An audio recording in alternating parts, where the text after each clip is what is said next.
माझ्या वर्गात मॉनिटर निवडायचा होता. सगळे पोरं म्हणाली, बोऱ्या तू उभा राहा, आम्ही तुला मतदान करू, आम्ही तुझा प्रचार करू. असं म्हणून मी उभा राहिलो. माझ्याकडून बिस्किटचे पुडे खाल्ले, खिसाभर चॉकलेट खाल्ले. आता मला वाटलं मीच निवडून येणार.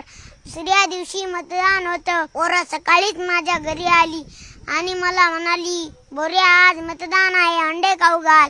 माझ्याकडे पैसे नव्हते म्हणून मी चुलत्याच्या कोंबडीचे अंडे चोरले, बोराला खाऊ घातले. मतदान झाले आणि मला फक्त 4च मते पडली. तेव्हापासून मी कानाला खडा लावला, कोणत्याच निवडणुकीत उभं राहायचं नाही. आणि समोर पोरगी असल्यावर तर बिलकुल नाही. कार्यकर्त्यावर लय विश्वास ठेवू नका, केव्हा गेम करते ते सांगता येत नाही. इथून पुढे इलेक्शनला फक्त मतदान करायचं, कोणाचं खायचं प्यायचं बिलकुल नाही. मी जसंच करायचो तसंच पोरांनी माझ्या बरोबर केलं, जे लोकशाहीची सुविधा.